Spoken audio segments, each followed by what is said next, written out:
We live. Okay. Gucci Mane does it. What's the question? All right, so you were pitching your theory about how when you meet a girl for the first time, it's feeling it out. For the second time, they're hoping you make a move. Down under, as the Australians say. Right down under. And I was wondering, so you said that in practice this has proven to be the case for you. I think that's probably the experience of a lot of people that have used those dating apps. What I was wondering is, have you pitched this conceptually to a lot of girls and asked for their thoughts on it? Not a lot, but a couple. I mean, I've pitched Olivia on it. What'd she say? I mean, she's like, yeah, that's why I'm willing and excited to go on a second date with you. Genuinely excited. Yeah. Right? Is because she likes that interaction. Now, granted, a lot of times when I feel like when I meet with a girl on the first date, it's very easy to tell, like, if it's clicking with them, if it's clicking with you.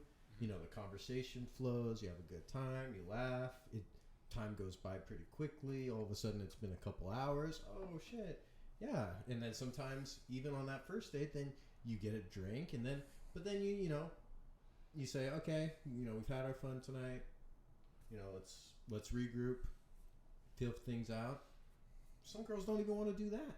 But pretty much, in my experience, every girl who wants to do that, and then you get that second date, and then that second date goes well. Sometimes it doesn't. But then that second date goes well. Yeah, it's on like Donkey Kong. I mean, at least for, that goodnight kiss. And once you get that goodnight kiss, it's only a matter of what is done with that kiss that determines how far you go. I feel like if I meet him on one of the apps, more often than not, if I'm feeling it, I'm going to go for the goodnight kiss the first night. There you go. That's what I'm saying about the first night with the drinks. I think that's the scenario that I was running in my head is, yeah, that first date goes so well that instead of walking around in the park at 4 o'clock on Saturday and calling it good at 6, you say, hey, you want to go get a bite to eat? You want to get some dinner? You want to get a freaking drink or something? They're like, bet. Okay, boom. So you go get the drink. Then it's also on for the kiss and potentially more. Mm-hmm. But my second theory, after the first theory of that the second night it's always on, is that if you get to that goodnight kiss, it's largely going to determine when and if you have sex. And if, in a lot of cases, you might, if you're so inclined, get that consensual sex that first night, So what if you go for the goodnight kiss on the first night and she rejects it? Ooh, have you been rejected for goodnight kisses? We need to hear about that. No, I never have, but Never, I'm thinking... not once my entire life. God. Not once. Never. I was rejected for a first kiss before? I was rejected one time. Let's hear it. I don't want to tell you guys because it's so relevant to people who you know. So I don't even want to tell you. You don't have to say names? I don't have to say names. Okay, it was winter ball, junior year, after party. Everyone was drunk. Went in for a kiss. Wow. Didn't work out because, but there was always a plan. There was a plan for her and another guy to kind of hook up that I wasn't, privy to. Is and that so why you got punched? no, it's a way different time. No. And so You've got some good stories to unravel. is this a good one? I think this is a great one. I want to hear about the punching one too. The kiss didn't land, and that was it. And so then her and this guy hooked up later that night, and so I didn't feel as bad. If she would have been a free agent, it would have probably landed. I would have got that signing bonus. You definitely would have. Or she would have got the signing bonus. Someone would have got it. Someone would have. The signing boner. Inside. But yeah, you guys really. It was someone at your high school. Oh shit! Now I'm curious. Ooh, me too. But I can't tell you. What are initials? No, hell no. That would give it away. All right, totally. Just cover up the mic and say initials. Just no, it's not about this. It's about you guys. Oh my gosh! Yeah, Almost certainly it's somebody we're not in contact with at this point. So. Oh my! I'm just 99% you guys are not. More than that. In my world, let's just leave it at this. In my world, it's Kelsey Play, so we don't have to go any further. We don't have to go any further than that. She's married now. Congratulations, Mazel Tov. Is she Jewish? I don't know. No. By the way, I'm just multicultural. Both her parents went to Notre Dame. She went to my grade school. Pretty Catholic. Really? Yes. Full Catholic. Strong Catholic. Yeah. Nice. So I like just her. the congratulations will do. Yeah. Her parents went to Notre Dame.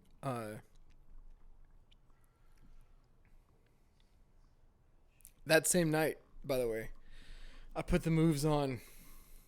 I didn't really kiss her, but we just had a really good time. And I've liked this girl ever since, and I'm pissed that I never pursued anything with her. Because she was really cute. She had her school. Elizabeth Tousley?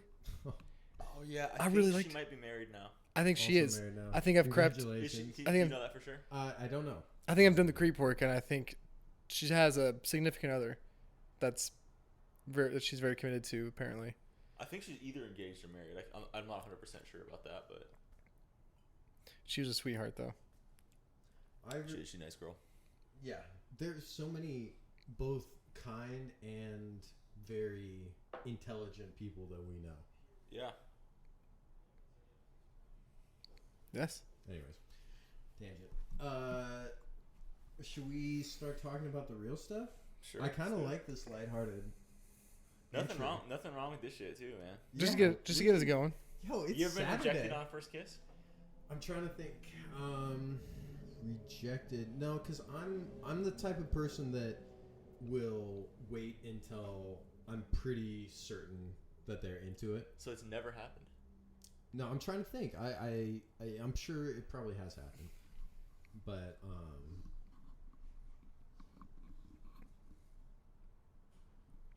I can't think of one. What about Have you, Noah? Wow, I have, yeah. There we go. How'd it go? So it was this girl who, similar to you, I feel like I'm usually going to have a pretty good feel for it. And it was this girl who I coached track with. We were both coaches. And I was pretty sure I had the vibes going. And I was going to a Halloween party, and I invited her to come to this Halloween party with me. And so she came, one of her friends came, and at one point we're in a room by ourselves, and I just thought, like, boom, this is the one. This is the moment to go for it. I went for it. I got the cheek turn.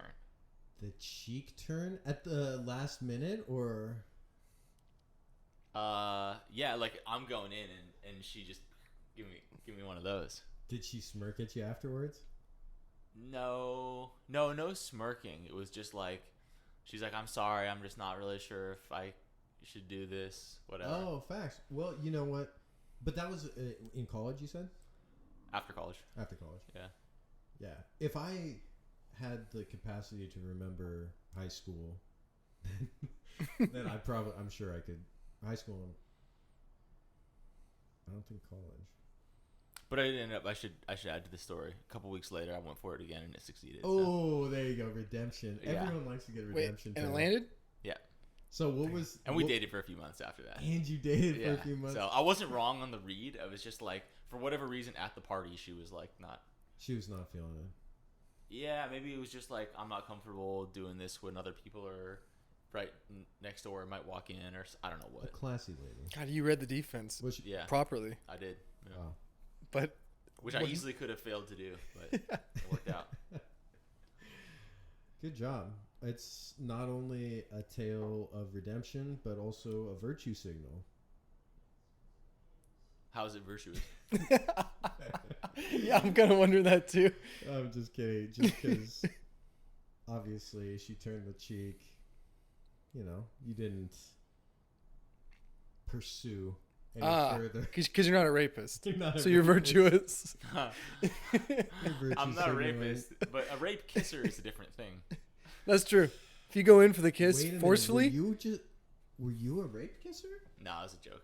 Oh, right, of course. That's like imagine a dude. He got the cheek turned, and he kept going for it. Yeah. That's what I would call a rape kisser. But and that's like if you turned like with them. yeah, Surprise! so shit like that. oh damn, that's the move. Or there's the move of like you just going so quick that they can't analyze it, and you just plant one on them. Ooh, Wow. That might be the, That's like the surprise attack? Is that the woodpecker? No, it's just like the passionate like coal miner coming home from work, grabs his wife on the face with both hands and plants one on her. Oh, with both hands would be very aggressive. Because then there's really no Very chance to problematic. turn, and you just see what the reaction is. I would never think these things. I would only think of not those things. Imagine like a lumberjack walking in at the end of the day, grabs his wife's face with both hands, plants one on her. Yeah, there's no gives her splinters in her face. There's no chance to turn. There's no no chance to romantic- turn your head from that, right? No chance. no chance. There's no romantic preamble. Lubricant. There's no talk. It's just going in for it. Yeah, some chick. I mean, obviously that's probably not their ideal for the first time, but some chicks are down with that energy. Well, yeah, that Oh, I energy think- is a different they're- thing when after you've established that connection. Yeah. That's the crazy thing about male female dynamics that not a lot of people like to talk about. Is that dynamic is real and they Oh hell like yeah. it. Oh hell yeah. You know? They like the force. They The other- like the force and they like knowing that you want to be forcefully passionate with them, not in a hurting way, but in a very, driven way. And they want to see that you have integrated that into your personality. Yes. And it's not like That it's there, that it's not vacant, but that It's you sheathed. only let it out when you are getting a little fucking frisky. yeah. What do you think? Yeah. Oh, 100%. 100%. It's you got to have that dog in you, but you also got to have that dog on a leash. On a leash. You gotta have the dog on the leash, And that leash has to be a variable leash, right? It's got to be able to. You got to sometimes I think he's got to be a short leash. short leash. All right. Do you ever let it off the Maybe a leash? variable leash. Yeah, you let it off the leash in these particular circumstances. But You know what's don't. another What you trick? don't do. What you don't let off the leash when you're going down. You don't. You got. That's always like a pig in the trough. It's the time for compassion. It's the time for gentle. You're in like a meadow, right? Yeah. You definitely don't You're go more in, like a dentist than an orthopedic surgeon at that point. right. You know what's another time that you can let that dog off the leash? The lumberjack kiss. Is if it's a chick that you've been friends with for a long time, and there's just been like that sexual tension building. Oh my. Oh God. Noah, talk more. So it's like, imagine there's a girl where it's like you guys have had this friend zone type relationship, and there's some mutual attraction, and it just builds over this longer period of time and kind of accumulates, and there is already that comfort and rapport even though that barrier has never been crossed. Who did you do this with? And I'm just saying there is that particular chance. I feel like if your first kiss is that lumberjack kiss in that situation, it might be This is gonna be my gauge of whether Noah's theory is bullshit or not. Did this happen? I'm And trying to did- think. Did I'm it trying to work? Because otherwise, I can see I'm it gonna going say poorly. Bullshit. That Oh, would no. end poorly. No. Don't do that to any of your friends. Like, But can you go in for a gentle one, or does it have to be lumberjack, the coal miner? I think I don't think you want to be too gentle in this situation. That because then it's like one foot in, 1 foot out. maybe Yeah. Noah's You gotta go right. in. Yeah. Maybe Noah's Noah right. is right. Maybe Noah. First is kiss right. of like, all right, you meet the girl on Hinge and you guys go out for drinks. You got to really delicately put your foot in the water. But when it's somebody that Facts. you've like been, friends with for quite a while and this chemistry has been building, I almost feel like you might have to jump in with both feet. Otherwise, they're going to be a little weirded out. Yeah, and they know your character, so you coming at them strongly, they know that it's with good intentions. Yeah. Maybe sexual Think you might be intentions, which onto are sometimes good. Yeah. Many Okay. times are good. All right, but it hasn't been tested. And no one will ever test this. No, This no, is none of a us here. I've thought about it. It kind of has been tested. By you? Ooh, By me. Let's What hear happened? it. Didn't really work out. Well, okay. So But in the moment, wow. failure. Yeah. But There's always exceptions to the rule. No, but what happened? It wasn't like lumberjack move. No, there's this girl that I worked with who Is she thick? I'm not gonna answer that. She thick. No, but I we were friends through work, and we hung out a little bit outside work, and I kind of felt like something was building there. And one night I was leaving her place at like midnight on a Saturday, and I was just like, boom, this is the moment. So I just like went for it on my way out, and then I talked to her the next day, and she's like, I have mixed feelings. I kind of like you, but I'm also like not all the way over my last relationship, and that was all that really. I didn't really push it beyond that. So Who knows? God, but you keep going in for that's amazing. Once I get rejected, I whittle and I wallow and I crawl into my corner. Please, sir. I don't go. Me now. Yeah, I don't go back out there. bro, that's all right. This is one of these problems with It like hurt me for like a year when I got rejected. I know, dude. It's because we live in an unchivalrous age. Is that so? Yeah. Tell me this theory. All right. So imagine you're like in the Middle Ages and you're a knight, right? I have a strong imagination to imagine this. Okay. You're in the Middle Ages. You're a knight. There is a young maiden, a young fair maiden, who you wish to court. How fair is she? Over 18? She's over 18 and she's the fairest. How thick? You can't tell because of the dresses they wear. Thick. But that dress just goes out like a Christmas tree. Exactly. So you suspect she might be pretty thick, but you're not. It looks really like sure. she's hiding dwarves in her dress. Like Those hips. horizontal. Those hips are thick. Okay. Okay, All sorry. right, so if you are the chivalrous knight and you go about it by, you just approach her on horseback, and you say, "It is my intention," or here's more likely in the Middle Ages, you approach someone in her circle on horseback. You approach her friend on horseback, and say, "It is my aspiration to court her. Will you please carry this message for me?" So the friend carries it to the fair maiden, and the fair maiden says, "I'm already promised to another. I cannot be courted by you." And the friend takes the message back to you and says, "She's already promised to another." That's why I didn't get rejected for a kiss. Otherwise, I would have tried to kiss Marley Palmer. But there was a horrible snafu. So She was promised to another. She was promised to Pavel. Yeah. Who's That's Pavel? One of our high school buddies. Oh. Great But- guy who do you keep in touch with him? It's been a minute. He was in Seattle last time I talked to him, but that was like 2 years ago. Blessings. Yeah. Okay. Anyways. Anyway, when the knight receives that word back, she's already promised to another. There's no reason to hang your head in that situation. Our heads were so low. It's if you go about it in a upstanding way, and you receive word back that it's not an option, there's no reason to hang your head.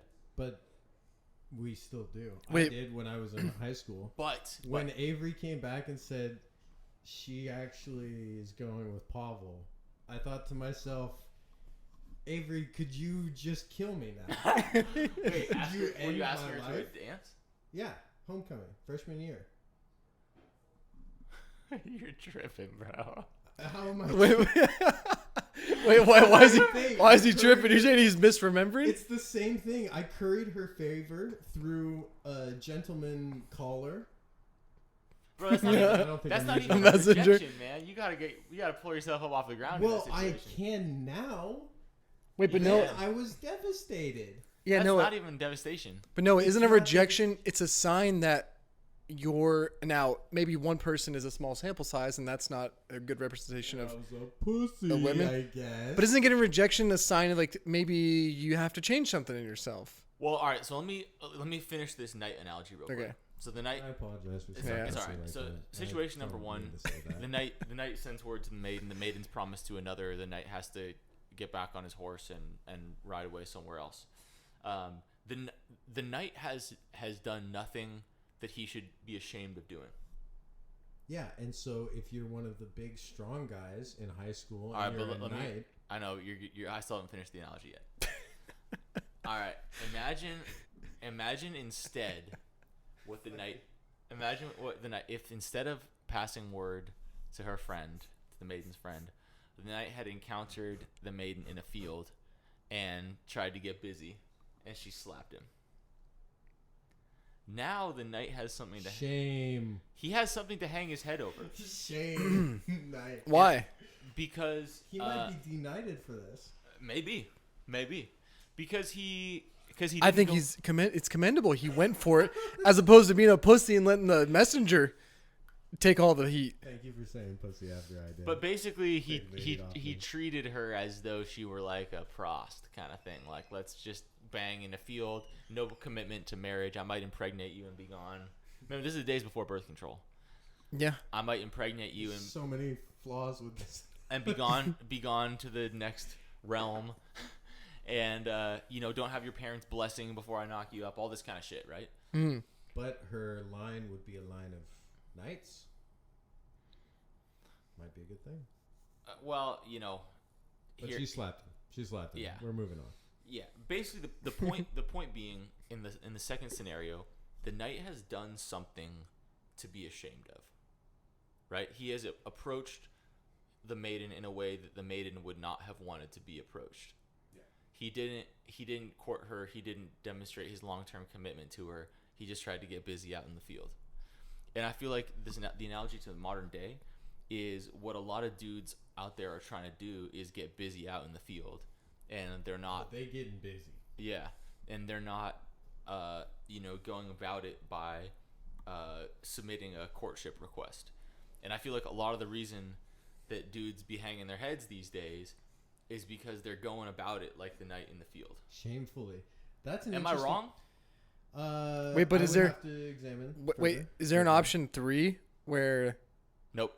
I think there is an option 3 because what I was going to say is that we were telling stories of like our past when we were younger and stuff, and I think what Noah is hitting on is by the time you are a knight, by the time ideally you're having sex and out there being active in this way, you would behave as a knight and behave chivalrously.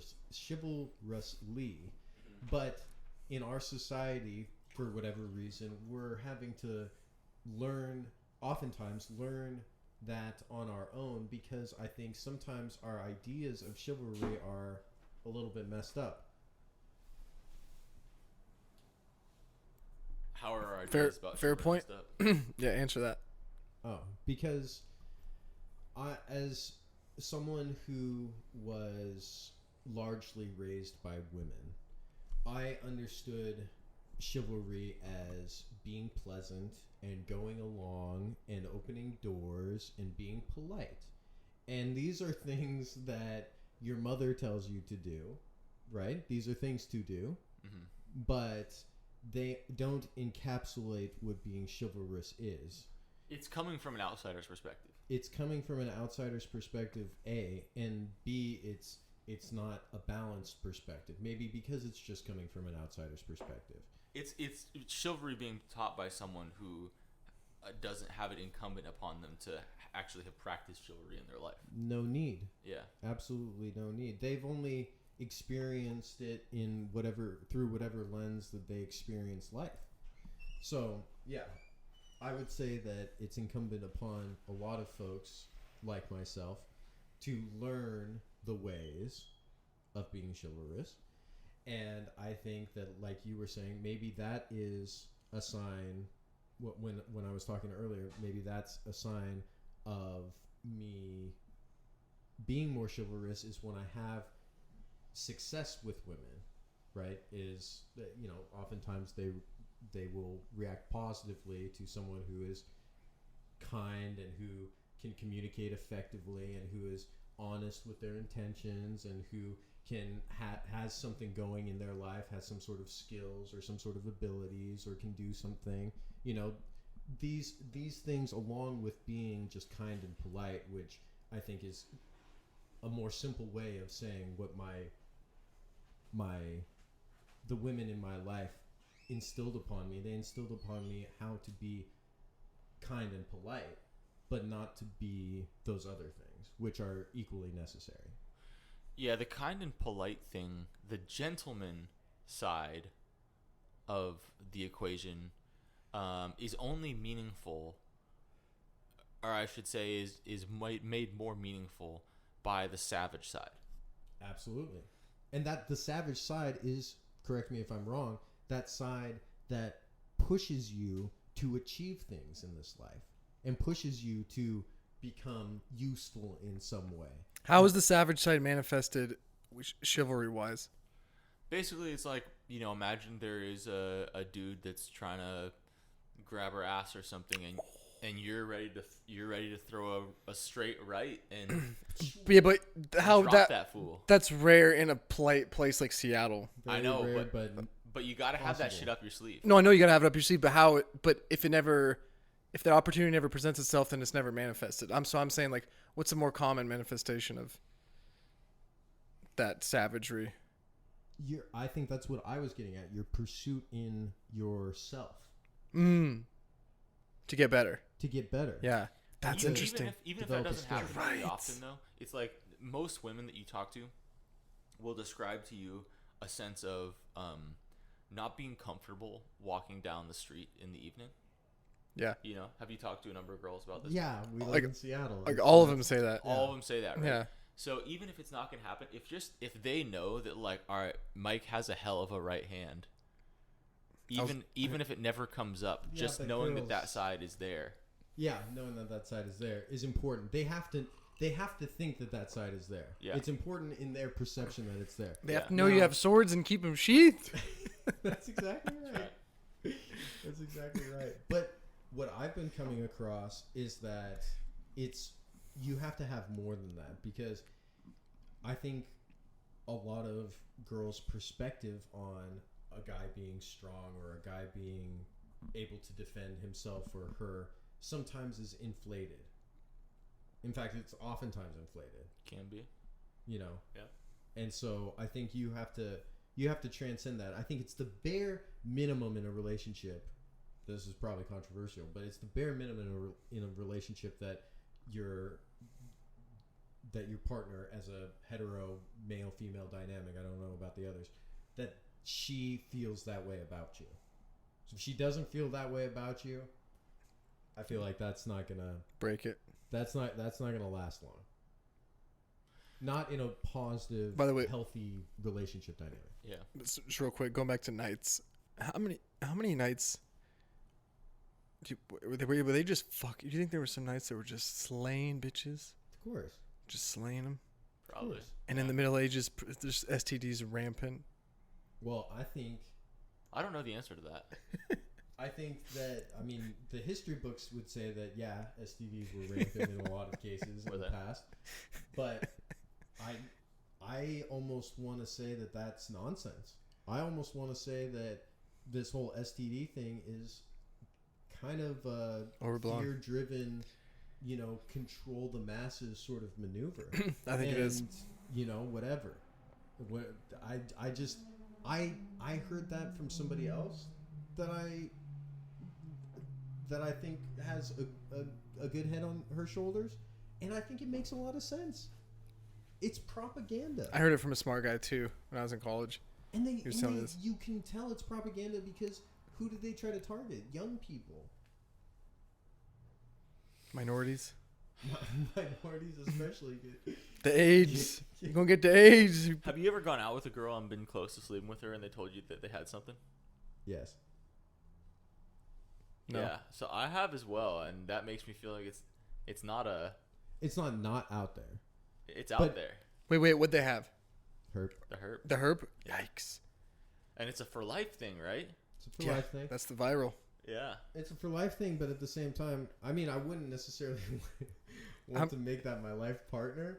But I've had sex with girls with herpes. It's not like the end of the world as long as you're careful and you. Did you wrap up? I wrapped up and I freaking made sure that there wasn't any sort of horrible breakout occurring, and I'm also, good. it's not like 100% transmission rate. No, So it's not. even if you don't wear anything, Yeah.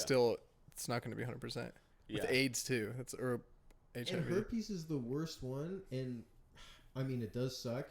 I'm sure it does suck, but all it is a fucking breakout once in a while. Like, how bad is that? You think the But herpes? at the same time, I wouldn't want my partner to have it. So maybe I'm being a little hypocritical. I just feel like for me, the main obstacle for me was like, I don't want to acquire this and then like bring it into my marriage with me. Yeah. Yeah, that would be pretty lame. Just Imagine baggage wherever you go. this is just like, a girl that you have fun with, you hook up a few times, you have sex, whatever. and then but she's not the love of your life, and you meet the love of your life, and you have to say, by the way, That would be lame. I really want to be with you, but it means you're gonna have to get herpes. That would suck.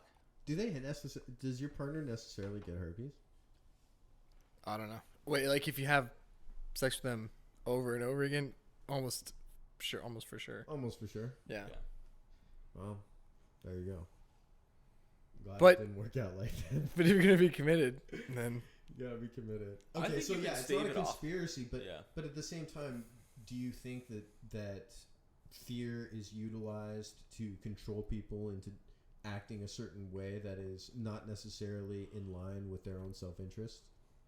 I think the like Christian celibacy movement tries to play them up maybe a little bit more than they're actually a risk. Mm-hmm. Is that kind of what you're getting at?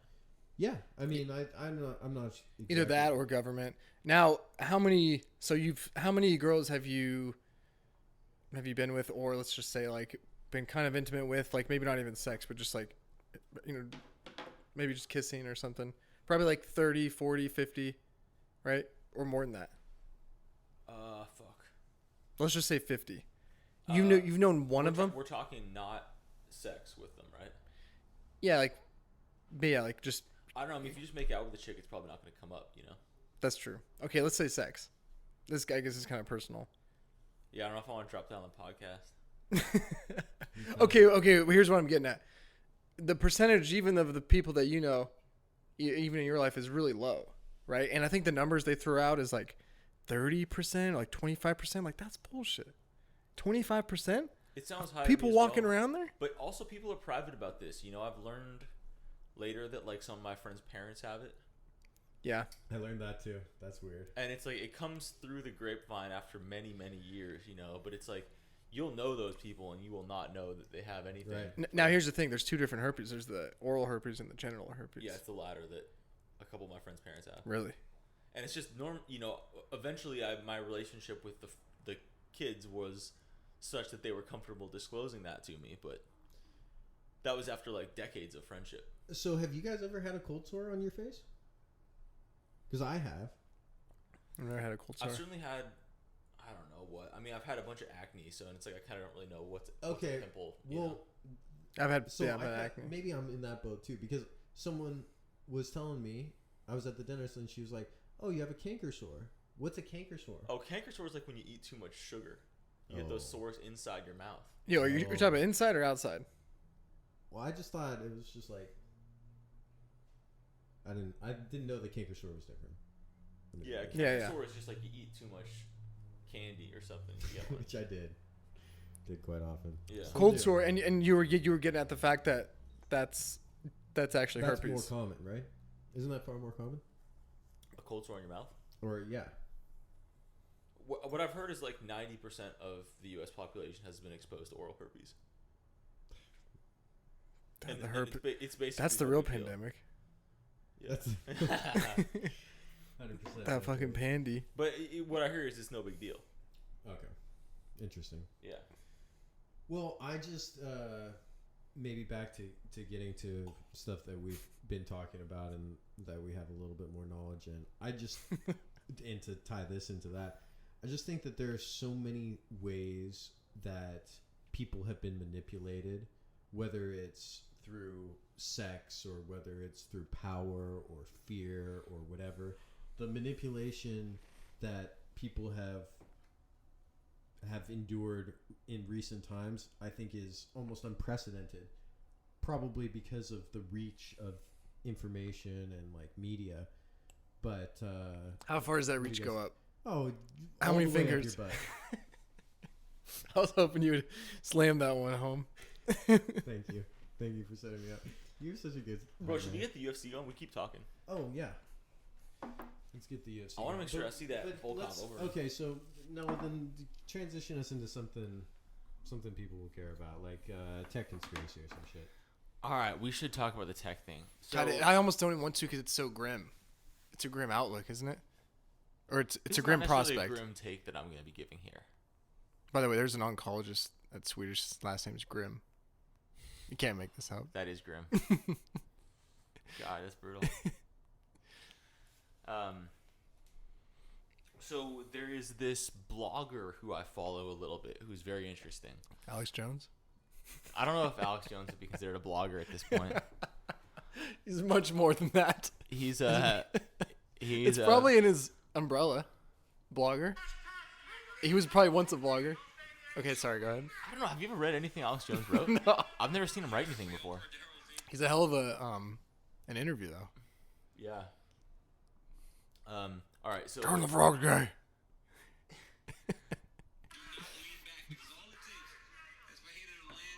And then why don't we mute the volume on that guy? If that's a possibility.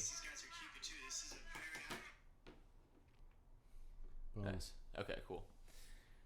Okay, so this blogger that I follow is a former Silicon Valley guy who, in my view, is very insightful looking at the dynamics of, what's kind of happening in that whole tech world. So he was the guy that introduced me to the thesis that I shared to you at one point. Curtis Yarvin is his name, in case you guys want to look it up. But the thesis that Jack Dorsey and Mark Zuckerberg are not power hungry and are kind of reluctantly doing the censorship and deplatforming that they're doing because they have other pressures on them. I believe that about Jack. I believe it about Zuck as well. The Zuckster? That dude See, is I'm a fucking huckster, bro. You think Zuck's a cuck? See, I'm kind of flipped. I think Jack looks devious as fuck. I don't think either of them want to be doing it. Yeah, okay. I think I think in both of those cases, the pressure from outside is much greater than their own internal drive to do it. Whereas you take someone like AOC and she looks like she would absolutely relish the opportunity. She would love it. Yeah. God, she's fucking awful. Who's worse, her or Kamala? Just real quick. Who's worse? Ooh, fuck. I think way worse. I think Kamala's worse. Kamala probably smells it's not worse. Close, right? I mean, I'm not a big AOC fan either. How stinky is Kamala's pussy? I think it's so stinky, and that's one of her best attributes.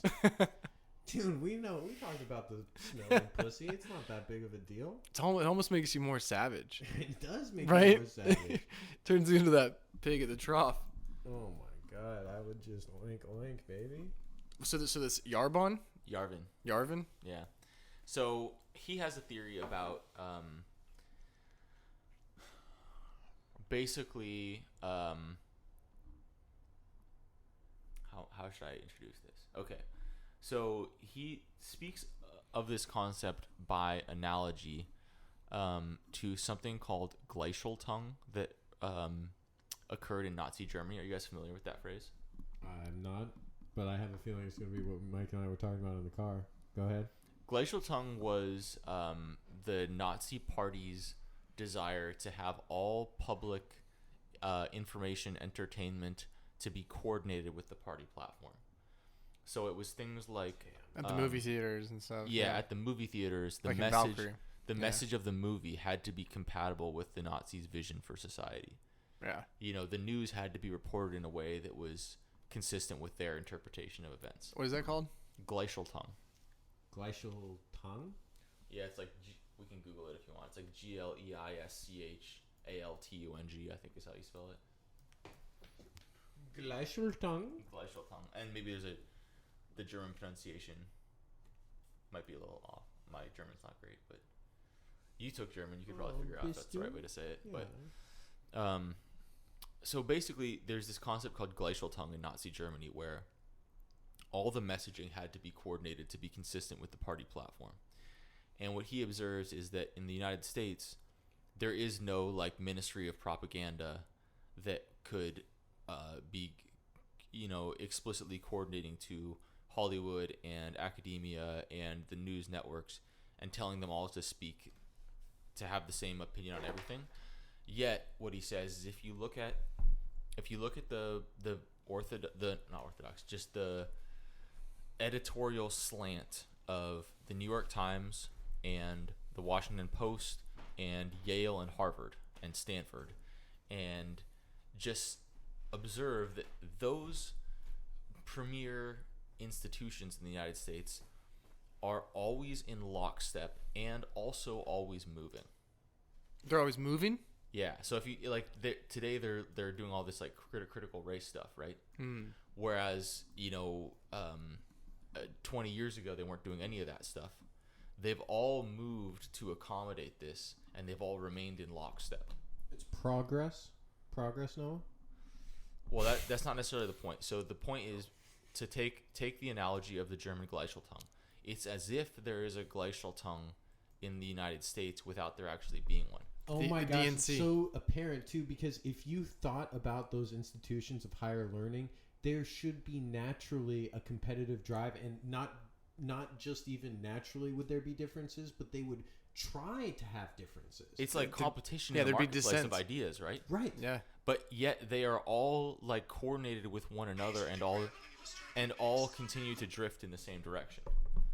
So this is the phenomenon that he was identifying and trying to explain in a causal way. So the term he introduced was, he started calling this the cathedral. It's the like thought and opinion institutions in the United States all drifting in coordination, and yet it has a theory for why this occurs. And what he basically says is, in the United States we have this government bureaucracy where in the bureaucracy we essentially outsource decision making. The bureaucrats are saying, we trust the science, we trust the experts, that kind of stuff. Is there a phrase that you quiver at more these days than "I trust the science"? Not one. Yeah. Not that is one. a fucking terrifying phrase. Yeah, I know. Please continue. Pardon my interruption. Okay. Well, we should have a conversation about that, but yeah, go ahead. Yeah. So basically his idea is that government in the United States is outsourcing their decision making. So news outlets and academic institutes have essentially, even though they're not officially part of the government, are essentially government advisors. So what has corrupted these institutions is that they are operating from the standpoint of they're like essentially wielding state power, even though they don't wield state power, because the Ivy League and the newspaper of records are what guides political decisions. And essentially what he says is, what's happened in the marketplace of ideas is, instead of the best ideas winning out, the ideas that are winning out are those which transfer more power to those institutions. So it's a sick feedback. Yeah. So basically, if you give, let's just take Harvard. If you give a little bit of influence to Harvard, Harvard is this like laboratory where they're coming up with the new idea. The ideas that are being selected at Harvard are ideas that give Harvard more power. So it's essentially the fact that political power has been outsourced to these institutions is now what is guiding their mechanism of developing their views, and that's why they're all moving in coordination, because they're all just coming up with ideas that are going to give more power to their like intellectual class, essentially. What would be an example of an idea coming from the academy that would give them more power? Okay, imagine take something like global warming. On the one side, global warming is no big deal. Our atmosphere can accommodate plenty more carbon dioxide, and there's nothing really for the government to do. My view. Yeah. The other view, it's an existential threat. Which one of those is going to transfer more demand for the experts on this subject? Right. The latter. The existential threat. Yeah. Exactly. So he's saying in the environment now where Harvard has some political power, Harvard is going to want global warming to be an idea that's promoted because it's going to transfer them more power.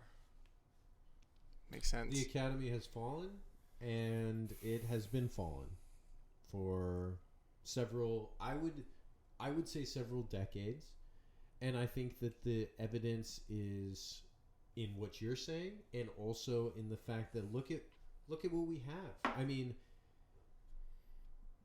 Would you say the sciences are like the hard sciences? Do you think they've fallen? Because when I just graduated this summer, and there wasn't a lot of information besides straight up scientific information, and that's what kind of made it boring. And they were just like delivering information, and maybe this was just Santa Clara, but there wasn't a lot. And maybe it was just the classes I took, but because there's not a lot of room for that. There's not a lot of room for that. If you're taking a chemistry class, like where do you throw in? Oh, I guess you can throw in climate change a little bit. Yeah. It's in my room. I have a long one plugged into the wall. If you see it. Yeah, I mean, when I was in college, that was the common belief, was that like this stuff is plaguing. You would hear this from people who were in the hard sciences. Would say this stuff is plaguing the social sciences. We in the physics department are serious. We're not besieged by any of this garbage. And I think that's increasingly not the case. I don't think that the hard sciences are safe from this stuff. I have to get the charger. I'll be right Okay. I think that all the professors definitely think that way. Like they definitely think lockstep with every other left-wing person. Yeah. But I don't know, like, where's their opportunity to propagate that? Like, where I don't understand, like, where they. I don't know, because I'm not in these classes these days, but I guess it would just be like, yeah, I don't know either. Yeah. But yeah, I mean, they're definitely gonna find a way. I think that's if they haven't already. When I was in econ classes, I remember we'd spend like 2 days at the start of the year. We would get assigned reading that had absolutely nothing to do with economics, and it was just like about the concept of mansplaining. Really? Or yeah, and it's like we'd have to read that, and then we would have to, spend a class period discussing it. Nothing to do with economics. Nothing to do with economics. I mean, as far as like, I guess everything kind of has something to do with economics. Everybody's decisions every day, but Yeah. besides that, It was just like nothing. a couple pieces of assigned reading at the start of the course, and it was kind of, I think, designed to like set the tone for the quarter. damn, yeah, that's smart to do for them to do at the beginning. Yeah. Actually, now that I think about it, I took a marine biology class, and there was a lot about all the carbon dioxide in the air Yeah. and how we're acidifying the ocean. Right. And maybe it's true, maybe it's not, but I guess it was heavy in that. Yeah. I took a bio course at UW, and global warming was like a full chapter at the end of the quarter. Dude, yeah, UW's like leading the way with a lot of this stuff. Are they? Yeah, UW leads the way with also like a lot of the COVID stuff too. Like their research was like one of the big ones that was used by the U.S. government. The fact that that's how they justified, doing like the mask mandate. Like if based on our studies, this many people will die if we don't use masks. Blah blah blah. But yeah. I mean, the thing about those models too is like you can just kind of like toggle them until you get the result you want when it's all just like theoretical, right? Yeah, it's crazy. Yeah. The worst part is that this I don't know if it's still the case, but Biden, like maybe a month ago, he was saying that based on the science we're gonna have mask mandates, but it was based on all the science that was done like in March, and a lot of the information was outdated because people were way more compliant with the masks and stuff, and so you didn't need to make them. I think that was the big idea, is that back in March there was hardly anybody wearing masks, and so they thought they had to. This is like in December. They thought they had to have a mandate based on that information from March, but in December there was way more people wearing masks. Probably, like, how many people do you think in Seattle wear masks outside? Probably like 75%, Looks like it, yeah. maybe even 80. And so it's like at that point it's like you really don't need a mandate. You don't need like a legal mandate, and so. Right. But anyways, so that's just one fucked up thing that I thought. Is that fucked? I think it is. Yeah. You mean nationwide mandate being fucked? Yeah, nationwide mandate, any type of mandate, especially if it's based on outdated stuff. I agree, man, because the places where, people care about it, it's already mandatory. Right. It's in Washington, it's already mandatory. Isn't that the funny thing? And it's like places like Florida and South Dakota where it's not mandated, it's like, just let them run their little experiment. Yeah, we'll see. Yeah, well, if it's wrong, then they'll pay the consequences, and we can all use it as a lesson. And I think as the United States, we have to be able to fail. If that's our choice, we have to be able to do it. Right. You know, like that's our right to be able to fail. And if we want to, and if we're supposed to be wearing masks and we're just being dicks and we're not wearing them, and it fucks everything up, then so be it. But it's kind of like I think we've talked about this before. Once they put the mandate down, then it's like, oh, what else are they gonna do? Like, what's another thing that you could see them mandating after this? Like, what's like the next step? Do you think? Fuck, man, it's hard to guess this stuff. I mean, one that I've heard about for a long time is banning cash, physical cash. Banning cash. Yeah. That'd be crazy. Yeah. Some places do it right now for those reasons. Yeah. There he is. What's that? Did it shut off? No, it's about to die. Yeah. This timer's still running. I think we're good. Was that in your car? No, it was at the office. Oh shit! You ran down to the office real quick. You ran? I didn't run. I drove. 5%. Oh, we're good. We're golden. Hey, let me ask you this, Kurt. So, with the mask mandate happening, Which one is your whiskey in there? Ooh, I don't know. Pull them out. I got the You feeling some? Macallan. I'll take some. Yeah. no, thanks. With the mask mandate, what do you think is their next step? Want one of these? Sure. All right. What's the next mandate that you think they could use the mask mandate to bounce them to? I don't know. Noah was the one who was talking about how cash. They know they have our compliance now. So I don't know really what's next. I don't tend to think that this is a well thought out sequence of events. I think that this is a chaotic, haphazard state of events. Mm-hmm. I would agree with that. Basically, California and Washington. Washington is just going along with whatever California does, as has been custom. And California is just on this really ridiculous sort of trajectory where it seems like the people that care are moving away, and the people that, pardon me and thank you, the people that don't care are the ones saying, no, we need more services. We need, it's not a matter of, more freedom or opening things back up. It's a matter of taking care of people. Yeah. I'm kind of with you. I think it's just, and I've kind of thought this about government all along, because we've had discussions about government, and we've kind of gone back and forth on if it's deviousness or if it's just chaos. And I tend to think it's just chaos and kind of stupidity. But yeah, I agree. Chaos and kind of stupidity. I agree with you above. Yeah. Can we get the Skype on the screen? No. I mean, I couldn't. I wish I tried to.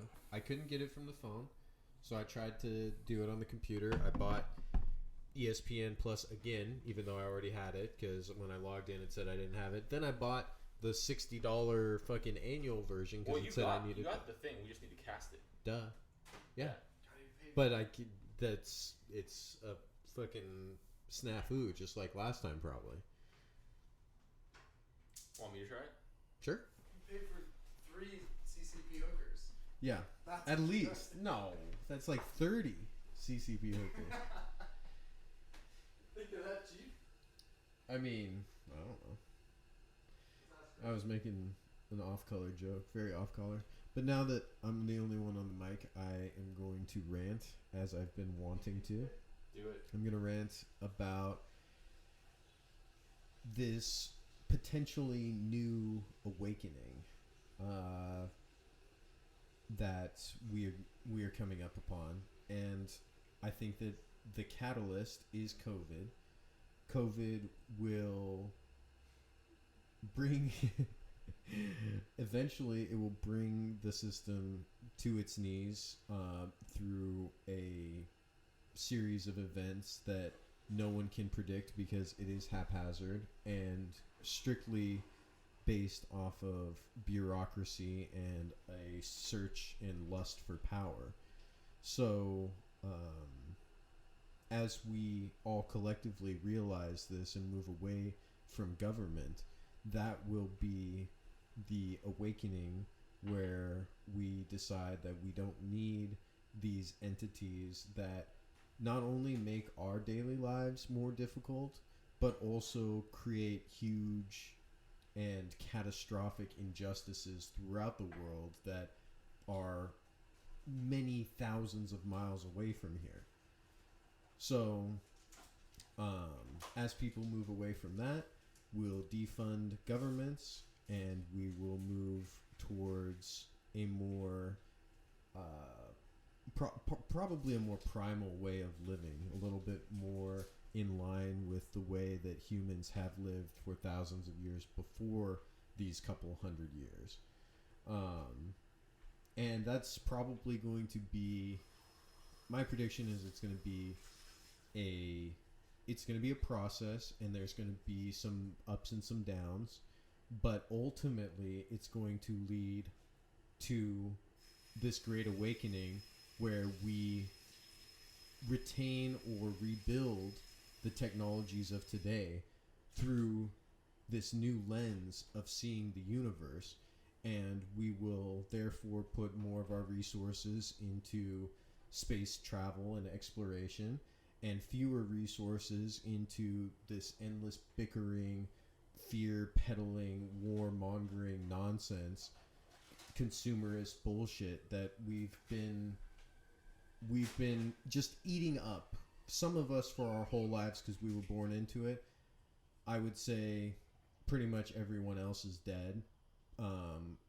With maybe some exception with the baby boomers. I don't know. I feel like this whole trend started around World War II.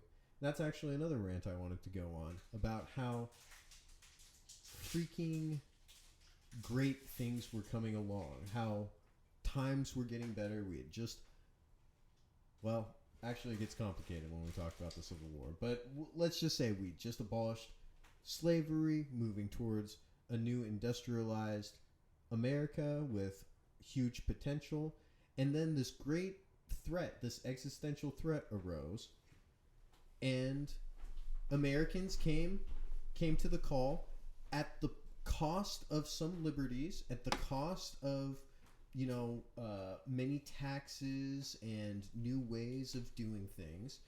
And what we need to do is dial back to that time and remove government from our lives to the extent that it was removed back then, so that we can,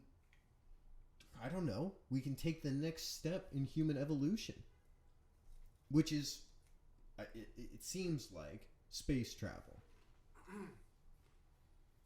Aside from any sort of like spiritual or cognitive awareness that we would come to. Why do we want to keep evolving as humans? Are you 450 M35? Yes, sir. Okay, I'll connect it. I mean, I want to keep evolving as an individual, and so I've just figured that we want to keep evolving as a collective. Don't you? You want to evolve as an individual because it helps you in a competitive landscape. But I'm saying, if everyone's evolving together, no one's really gaining competitive advantage. We're just complicating our world. I've had this view for a little bit now. Oh, that's interesting. Like, are people happier now than they were in the Stone Age? No, I don't think so. Probably not. And it's very egotistical because it's like, oh, well, we must endure. We must survive. Like, if a fucking asteroid comes and this Earth is destroyed, all life on the Earth will probably vanish. And why do we have to be any different? It's just that I want to be different, yo. Star Wars makes it look so cool. Star Trek makes it look cool even. Those fucking nerds.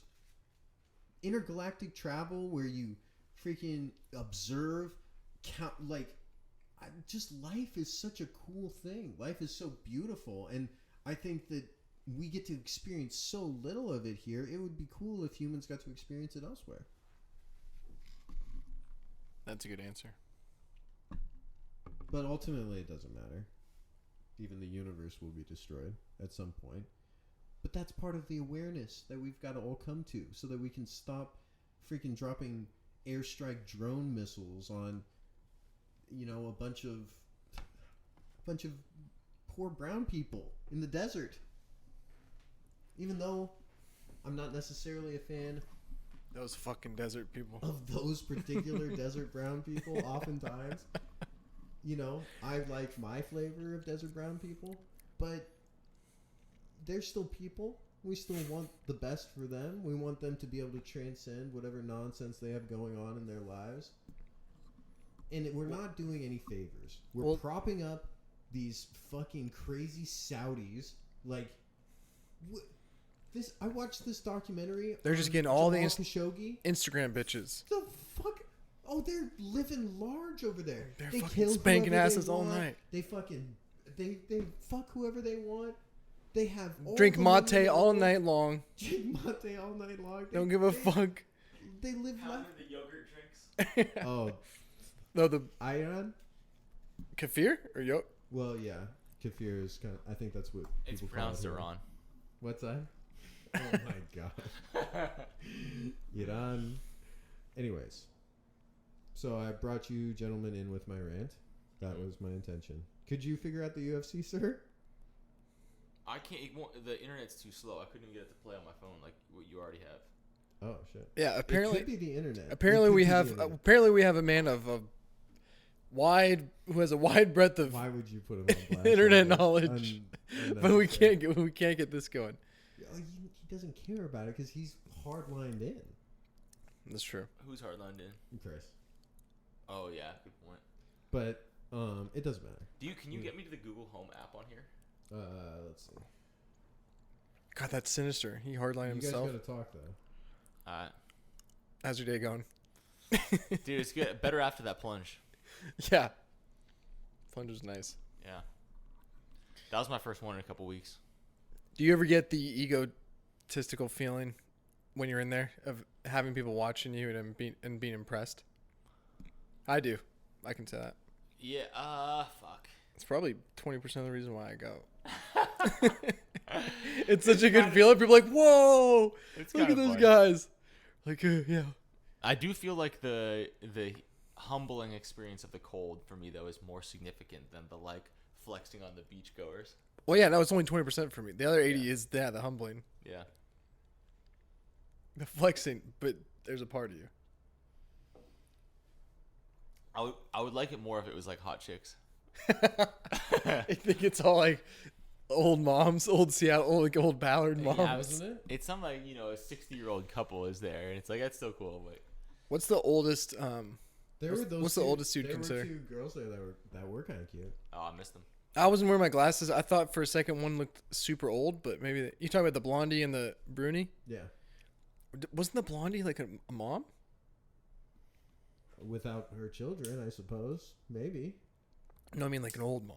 I don't know, dude. I don't know.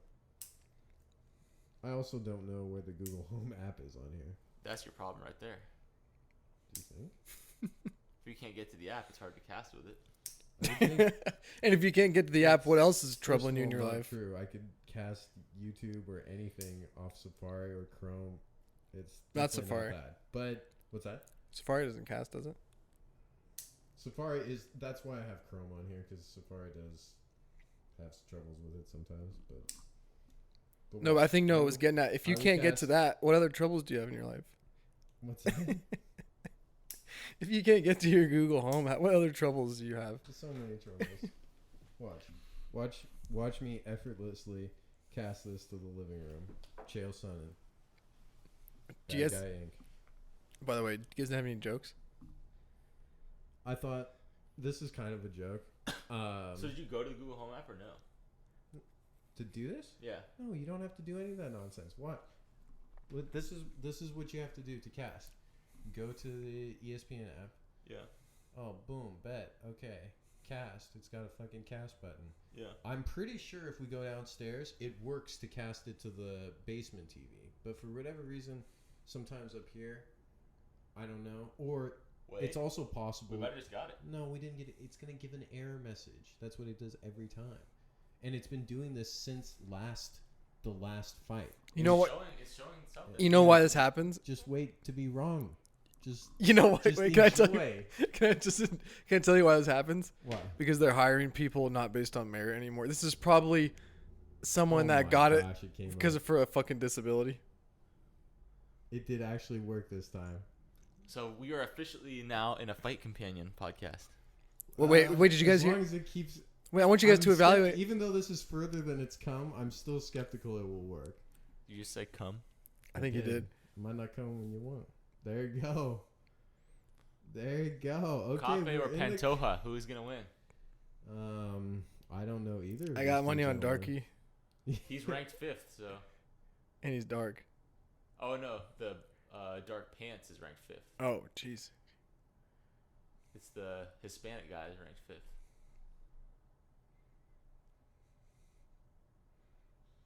Yo, He looks like an It's a little eraser. laggy though. It's very laggy. It's better than nothing. It is better than. Wait, can I Although pose it's a? distracting us from our conversation. What's that? I have a theory that this ESPN shit doesn't work often, and I think it's on their end sometimes. I know it definitely was last time.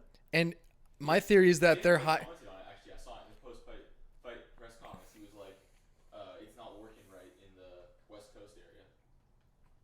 Oh, just I think West Coast? It's because they're hiring people not based on merit. They're hiring people based on disabilities. We need the best man for the job, at Disney, especially Disney. I'm hoping It's Disney doesn't have the best men at the job. You're hoping that they don't? Disney is What are you akin hoping for? to me to the CCP. Wait, so you're hoping that? Oh my god! Why aren't you hoping that they don't have the best men for the job? Because I feel like They're a force for evil. Yeah, they're a force for evil. Thank you. Yeah, but that would be like that would be like one small step in the right direction. Oh, if they had If like Disney- an inside guy. If they had that's not what I thought you meant. I thought you meant someone who was effective, like effectively fucking us. I would prefer if they were ineffectively fucking us. Oh, okay, gotcha. No, yeah. No, But no. I Yeah. would really prefer if there was an inside man in there, or a woman, or it. I don't know. That just made a change. You mean like a dog or something? How dare you? Can we get like an inside dog at Disney? An inside dog. He's like an office dog, but he was like for freedom. The Office Freedom Dog. Mm-hmm. It sounds like a long name already. Ooh, he took the back on the higher ranked guy. By the way, Kurt, if you become president and you run on the Freedom Party, Team Freedom Party, can Team I have a Freedom place in Party your president. cabinet? Yes, you're Chief Freedom Officer. The CFO. What's Noah? Is he Vice Freedom President? Yeah, Vice Freedom President. That's a good one. You do want to be Vice Freedom President? Why not? Have you heard about this new Freedom Party that Michael and I concocted? It was partially inspired by you because I was like, libertarianism, they get too caught up in the details of things. It's like That's the joke. Is they're a bunch of like Aspies, and they like hyper focus on stuff that's not that important. Yeah. Even if they're smart. yeah. That might be accurate. Yeah. Do you think we have the Aspies a little bit? Well, it's a spectrum, right? It is a spectrum. You guys don't have Aspies? Sometimes I think I do. If you see somebody who has Aspies, but- you know it. But the thing is, it's a continuum. So it's like nobody's totally free of it, and nobody's like 100%. Okay, yeah, that's fair. I'm 15%. Where Are you guys put focusing- yourself at? Are you focusing on that number? Huh? Are you focusing on that number like an Aspie? 15.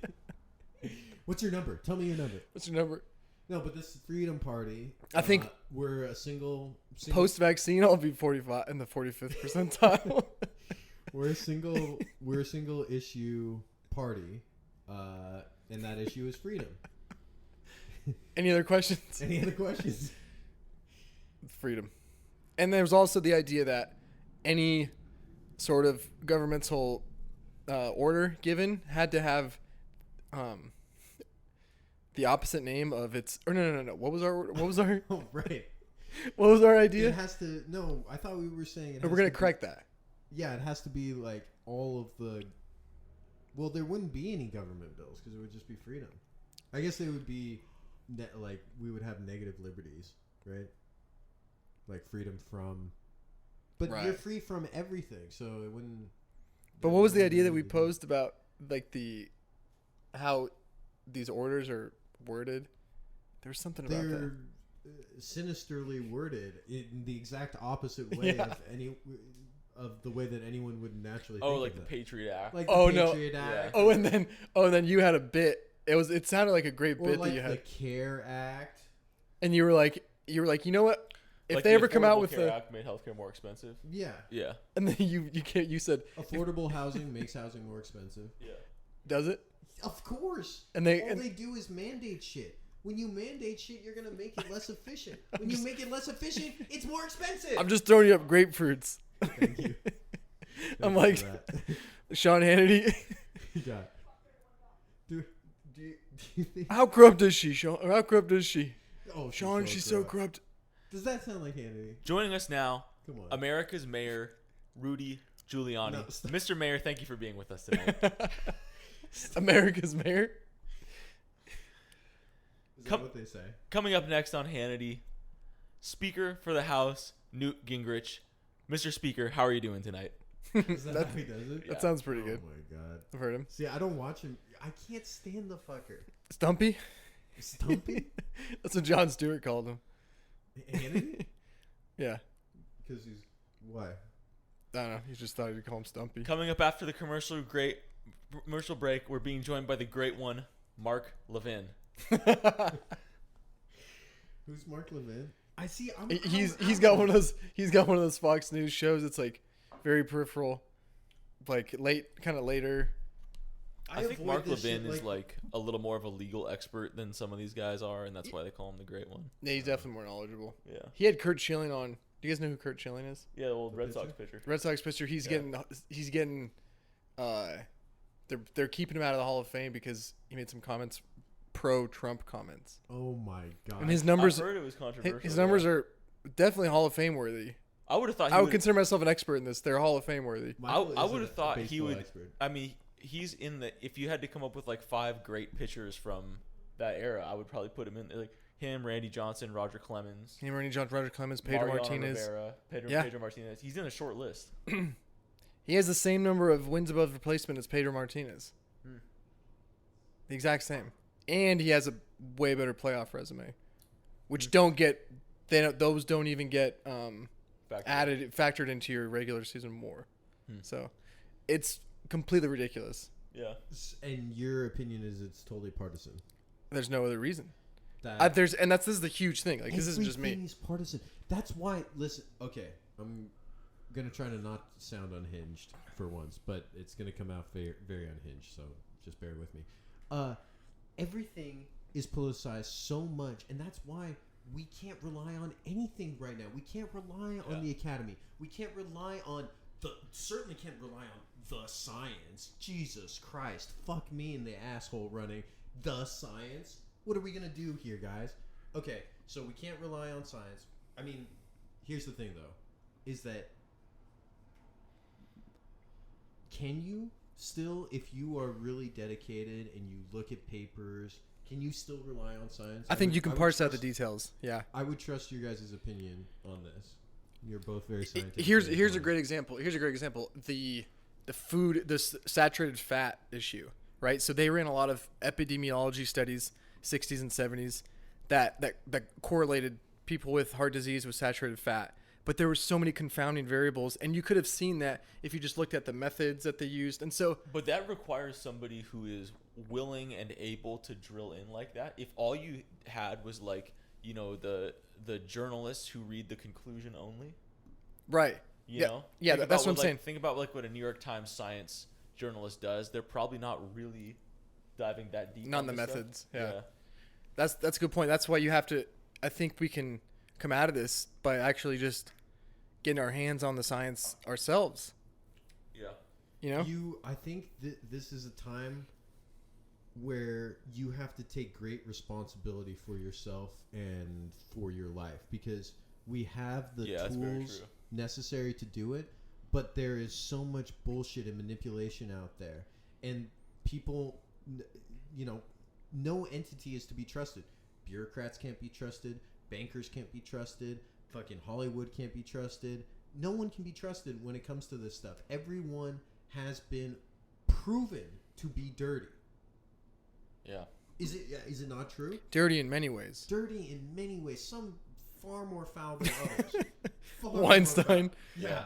I mean, to your point about everything being political, the thing that really tipped the scales for me, because I'd heard a couple people say that, and I was like, yeah, this is kind of true, But when all of a sudden, the whole Chick-fil-A thing came out, and it was like where you get your fast food was suddenly a political question, I was like, okay, I'm thoroughly convinced of this thesis that if the fucking chicken sandwich you get, if you go to Burger King versus Chick-fil-A is a political question, then like fucking nothing is safe right now. Nothing is safe. And you came to that realization, but I'll just say now it is becoming, I think, collectively accepted, even along the West Coast. Like I was telling you guys earlier about my yoga instructor who was... Somebody rip one? Yeah. Yeah, I ripped. Sorry. Oh, okay. It's blowing right But towards that you. window's open. Jesus. The yoga instructor who, yeah, she might recognize that I'm a safe audience, but she openly, unprompted by me, says that these masks are politicization of society, and all along the West Coast, all these rules regarding COVID, it's 90%, maybe 99% political. There's no science behind it. There's no data behind it, because we know that if there was, then people would be going after the fast food restaurants instead. People would be going after the sugar industry. People would be going after things that cause heart disease and heart issues, because that's the number one leading killer. People would be going after things that cause cancer, carcinogens, And that's just on the periphery right now. Yeah. So all of this is politicized. We can't trust anyone, and we have to realign with what we know is true. And Michael and I were talking about this the other night that I thought was interesting, is that I think we need to align more with our intuitions now and less with our rational brain and our science-minded brain. Because rationally, intuitively, we can pull back a little bit from this chaotic mess that we've constructed, this system that is built on a wobbly foundation. That's an interesting point. This is a subject matter that I was really deep into in like 2012. Why are you so ahead of the curve? Yeah. Tell me. You really are. One of the challenges, though, with this whole like logical reasoning versus like intuitive guidance thing, is so. Let me give it to you in a slightly different order. Give it to me, Daddy, in any order. When I was about trusting my intuitive guidance, I went really, really, really deep down the conspiracy rabbit hole. Just because I was just like emotionally led in that direction. Like it was a curiosity thing. It was, maybe it helps explain some of the stuff that's going on. It kind of resonates when I hear that the world is corrupt, kind of thing. Anyway, I went farther down the conspiracy rabbit hole than I think is maybe necessary or productive. And that was guided much more so, I think, by my emotions than by my like rational mind. And I really, coming out of it, felt like I needed that, Occam's razor, deductive reasoning thing to kind of keep me grounded a little bit. Yeah, see... you needed the intuitive... Pardon me. Go ahead, Michael. No, I was going to say, this is such a great point. I've thought about this too. Yeah. There's some things you have to be able to decide, and this is a really hard skill to develop. You have to be able to decide what things to use your intuition on and what things you're mistaking for intuition and are actually just... like biases and things you're being pulled by society. Yeah. And to be able to parse those out, that I think is the key. It's like hard. Wisdom, right? Yeah. There. Yeah, because there are some things you really do need to use your intuition on. Because you shouldn't use like Occam's what razor. maybe happened to me is, distinguishing between what's your intuition and what's your confirmation bias.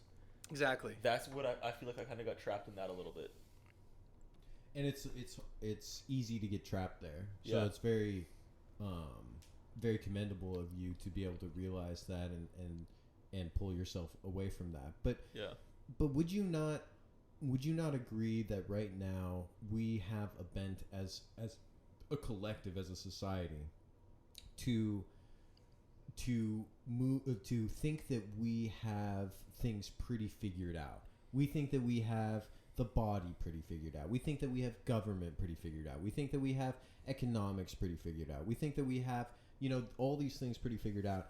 When I would postulate that perhaps we are still somewhat in the infancy in many of these understandings, and that our hubris has led us to believe that we are further along the path than we are, and as such we are suffering collectively.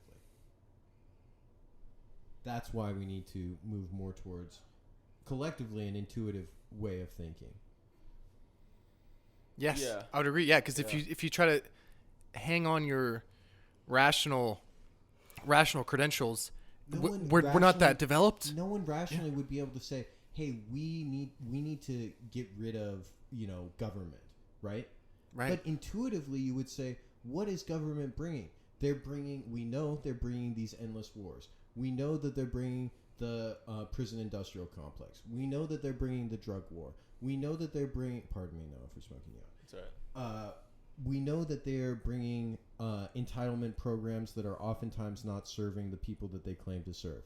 We know that they are, in fact, doing things that are even more devious and shady than even those things, which are horrible, like a CIA ops on American citizens. Absolutely unacceptable. We know that this is going on. And so, but rationally, you can't say, oh, we need to get rid of the government. But intuitively, could you say we could get rid of the government? Yes. And so that's where I think we need to think more. Intuitively, could you say that maybe eating more saturated fats, more animal products, and more whole foods is gonna bring more health? Yes. But maybe rationally, if you talk to somebody who's studied the science and who is a doctor, a lot of them are going to say, actually, you should eat a balanced diet. Have some cereal for breakfast. Have some, this and that. Everything in moderation. Yeah. Because that's where our science is at with that. Even very kind, wise people are hedging their bets because they don't really know. I think an issue is like how we do the science, and epidemiology I think is a huge issue because like I was saying earlier, it just has so many inherent confounding variables. Right? It's very hard to get groups of people where you can compare them by isolating one variable. It's just like impossible, especially if you're looking at it retrospectively. You can do an interventional study, which is a little bit better. I think we are out of line with the perspective that we need to have. Like, I'm not trying to advocate. I really wish it didn't sound like I was advocating against these things, because I'm pro science and I want us to move forward with science and reason and logic. But I want us to also understand where we're at right now and how far we can go down this crazy rabbit hole that we're going. We need to curtail this a little bit. We need to be a little bit more measured with our approach and say, hey, a lot of these things are theories. A lot of these things are just ideas. And if we approach it with it's just ideas, hey, here's some ideas to play with, everyone would be better off, because people would play with the ideas, and then the ones that worked, they'd go with them, and the ones that they didn't work, they wouldn't go with those. So were you in the... I can't remember if you had left the room or not when I was talking about this Yarvin's theory of the cathedral, the coordinate. I was leaving right when you said that. All right, so basically his idea is that we have effectively we appear to have glacial tongue in the United States, even though we officially don't. And did you get the explanation for why that's the glacial tongue? Yeah, like all the higher institutions and the media, they all have a certain way of speaking, and they all move in unison. Right, but did you get the explanation of why that's the case? No, pardon me. Okay, so the explanation that he offers, and I think there's definitely some merit to this, is that in our large bureaucratic situation, a lot of the decision making is not made by bureaucrats. They outsource decision making to experts. Yes. And they're outsourcing decision making to think tanks, universities, newspapers, that kind of stuff. Yes. So what's happening in those places is the ideas what's winning the war of ideas in those institutions is ideas that brings more power to those institutions. Yes. So it's basically, he's like this like essentially like the fact that our bureaucracy seeps power and has power available to the experts is what's causing the experts to drift this way, as opposed to having like a genuine like marketplace of ideas competition. Yeah, and that makes a lot of sense. And it's one of the reasons why we need to move away from having bureaucrats make decisions for society. We need to remove that from the equation, because if we were all making those decisions as private individuals, then that would be one thing. Like if we chose to, go on a bat war or whatever, that's all good. We learn from that as a collective. But when, like you're saying, they outsource to these think tanks or these lobbyists or whomever they're outsourcing their decision-making power to. They're outsourcing their decision-making to Stanford. That too. It's not just lobbyists. It's just like, it's... they're not making a single decision themselves usually. No. Yeah, they're just puppets. They're people that haven't had an original thought in their lives. Oftentimes. Yeah. And it's clear when they speak. Yeah. Absolutely clear. And then reasonable people are fooled into thinking, manipulated into thinking, oh, these people are the experts. This is how an expert does talk. Mm-hmm. Oh, my Lord Jesus. Thank God for Joe Rogan. Thank God for Joe Rogan bringing on experts for the average person to listen to for an extended period of time, so that people can realize what sort of nonsense has been peddled their way for so long. Yeah, I mean, occasionally he brings in people that I think are just kind of, they're products of those institutions, and they're kind of doing the same crap. But he does have some good, like, thinkers who appear to be less encumbered by that. I think that's the beauty of listening to them for 3 hours, because you're right. It's not like he's some sort of fucking amazing curator of people. He just has people come on, and then he talks to them. And then everyone else can make their decision on how that went. And oftentimes, like you said, if somebody comes on and they have a very, this is how it is, oh, well, they don't have convincing arguments a lot of times. But then somebody comes on who's really struggled through things. Like, for me, I listened to that Carl Hart guy, Dr. Carl Hart again, on the second time. Really resonated. He sounds like somebody who is in the system, but recognizes that the system is a busted place, and that, he's just trying to do his own thing within it. Yeah. And there's lots of people like that. Thankfully, there's lots of people like that. Yeah. I think that can be a source for optimism in this whole world, is that there's so many really cool and amazing people.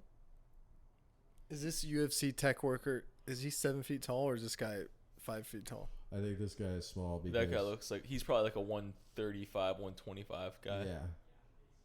Although that other dude looked yoked. Easier to get yoked when you're short. Yeah. That's why Francis is so impressive. To be built like that when you're that big is crazy. It only makes sense, his story, where he comes from just back-breaking work all the time. And he's the one exceptional human who comes out of that circumstance and says, okay, well, here's what I'm going to do. I'm going to destroy people's lives. Does he not take years off of you fighting him? Depends what he lands on you. He's at least going to get some body blows in. Oh, I don't think he really swings for the body. I think he hunts for the head. He kicks to the body sometimes. Yeah, that ain't ending the fight, though. No, it's definitely not. But do those... can you not imagine those hurting a lot? Just every touch from him would hurt. Every single graze. We are not large enough humans to withstand strikes from somebody like that. No, not even a glancing strike. No. Dude, this guy's been doing it for so long. Clay Guida. God, those are vicious punches. Jesus Christ. It is so captivating to watch this, yet so terrifying. I was watching some highlights of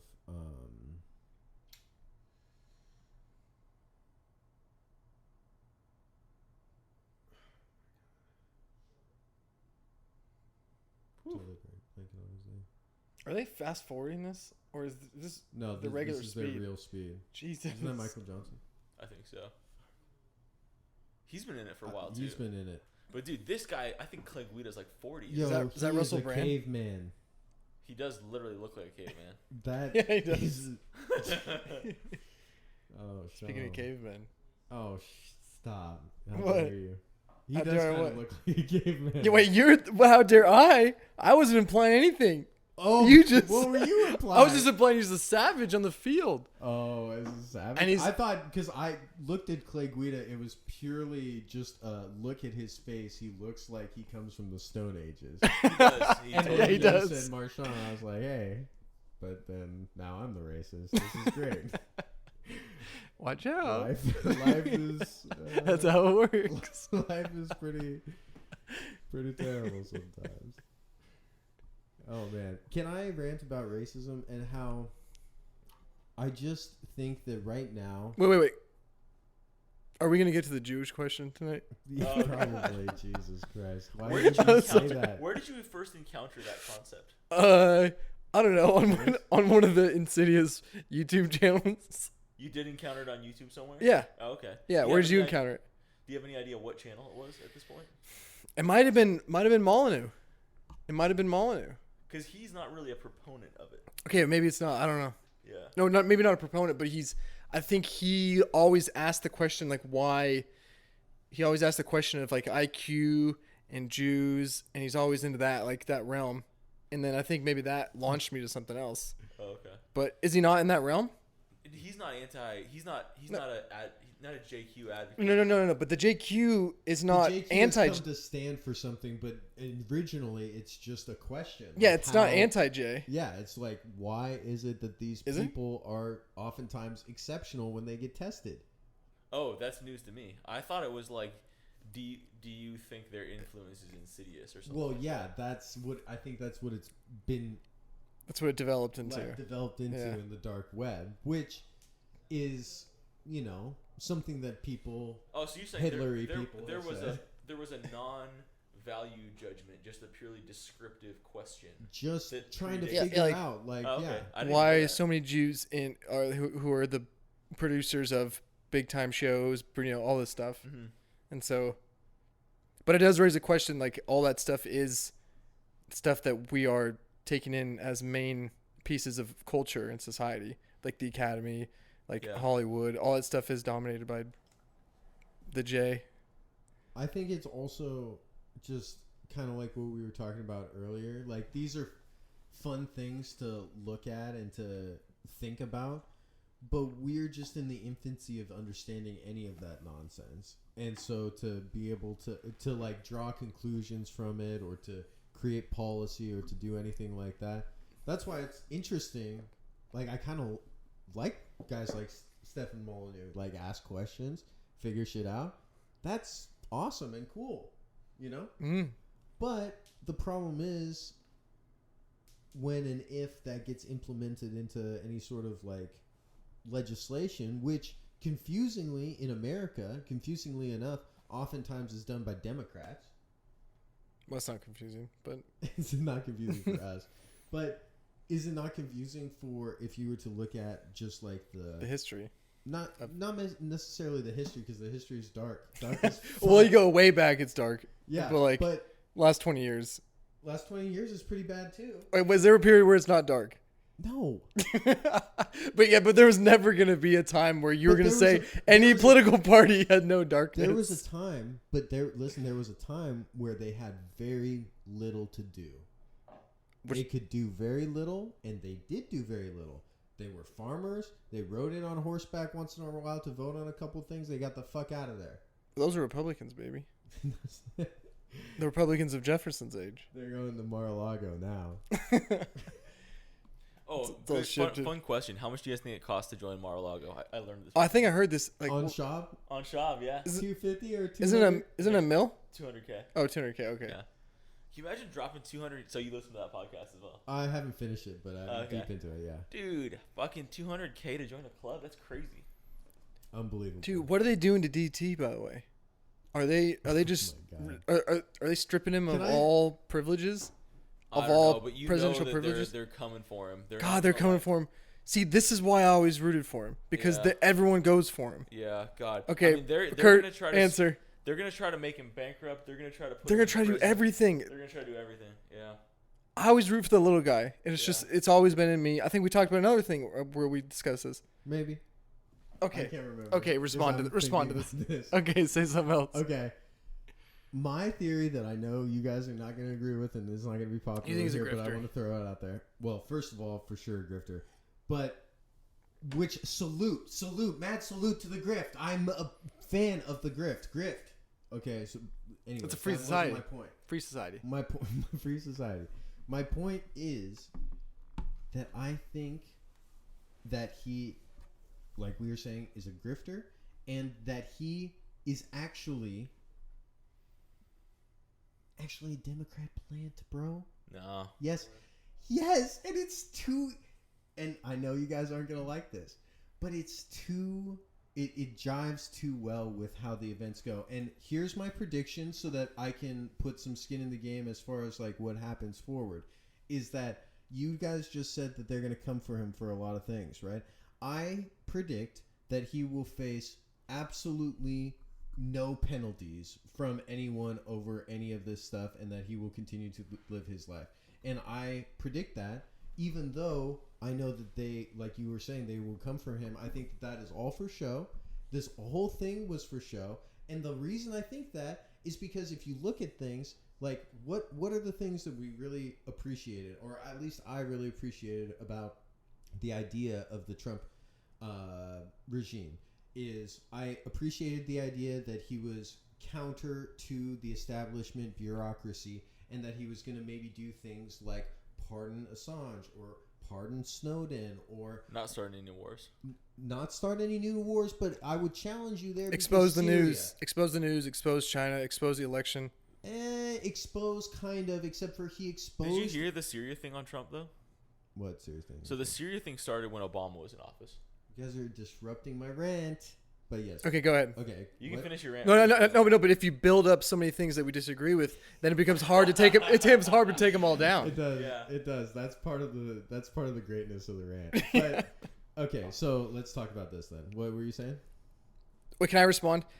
Yeah. If he doesn't get punished for anything, that's not a sign of anything, because I'm just predicting that he won't, because it will fall in line with this theory that, listen, way back in the day, he said if he was going to run for president, he'd run as a Republican because they're easily manipulated. He's been a Democrat his whole life.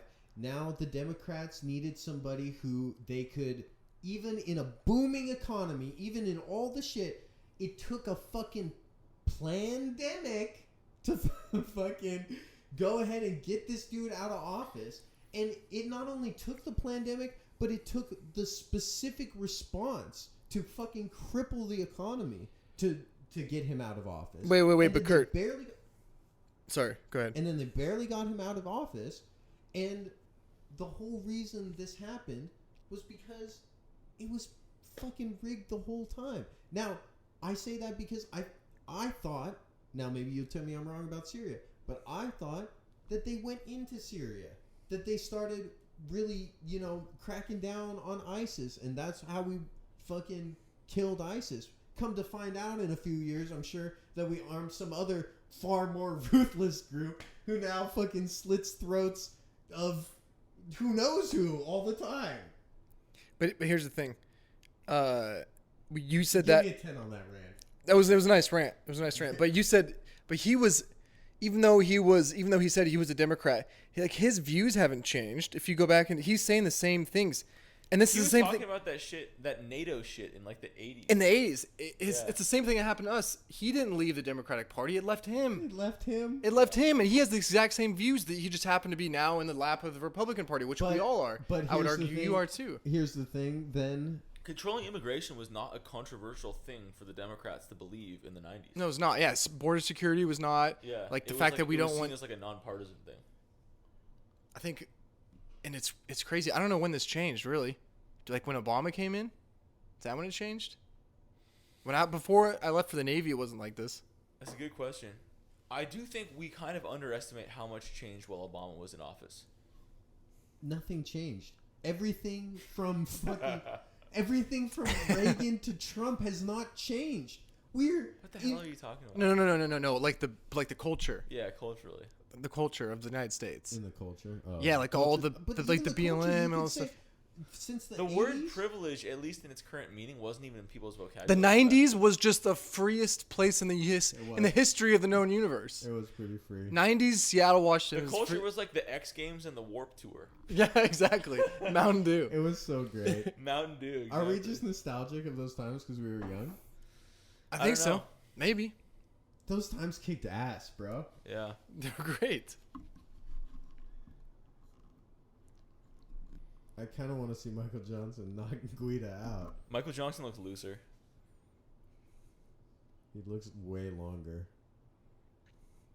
Oh, did he hit him? Or is he just... He's frozen one way or another. If he's on the ground when this thing unfreezes, I'm gonna be so pissed. He's about... Oh, damn. At least it does a good job of not jutting forward. Yeah, that is good. Oh, he got through there. Guido got through there. Yeah. God, he just fights like a caveman, too. He Look at him. does. Just throwing Like those knuckle huge dragger. overhand rights that just fucking... Squatting and throwing a punch. He looks like he should have a big He club. looks like he might be 3 feet off the ground. He comes up to the ref's nipples. But anyways. Wait, so I think we talked about this before, but Noah, what do you think? Do you think that with Trump and him being attacked, do you think? See, I thought it was this was the exact thing that was gonna happen.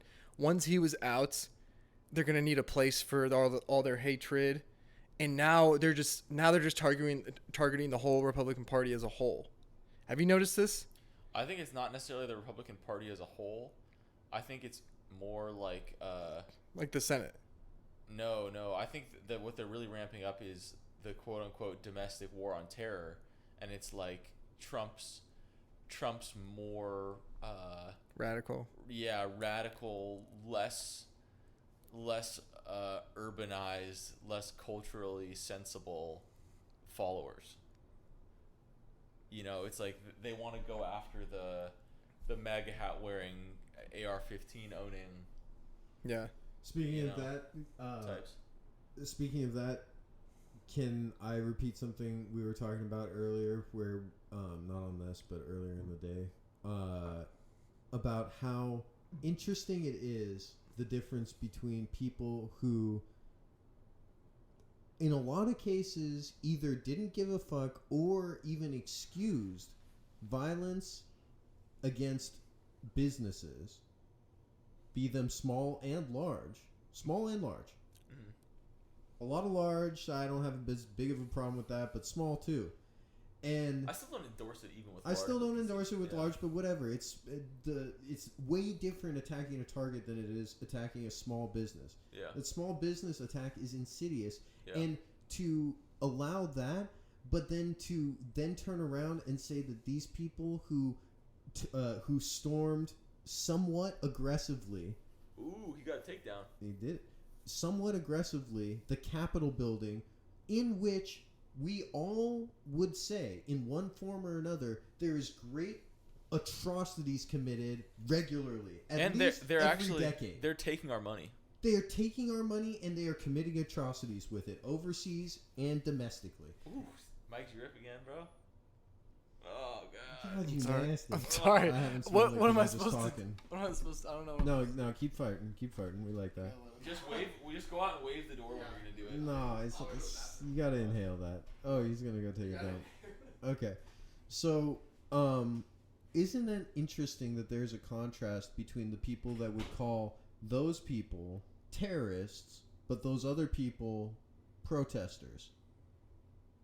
I'm not trying to say anything about the protests. Whatever. I have my opinions about that too. But let's just look at. Is he gonna get choked out? Not yet. I'm just looking at this from that perspective, the dichotomy there. What do you think, sir? Well, I think there are two things. You know, one of what I mentioned earlier on the beach today. I think part of it is, it's all well and good to cheer on protesters until they show up at your place. You know, it's like when they're sitting in D.C. watching it go down in Minneapolis, St. Paul, or Milwaukee, or somewhere like that, or Portland.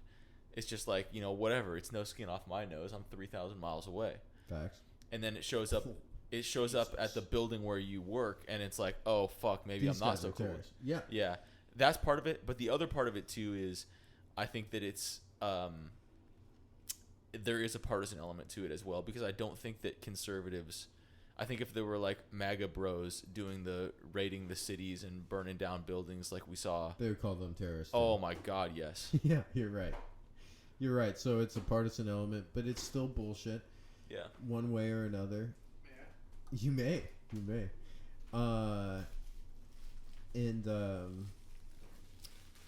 Fuck, what was I saying?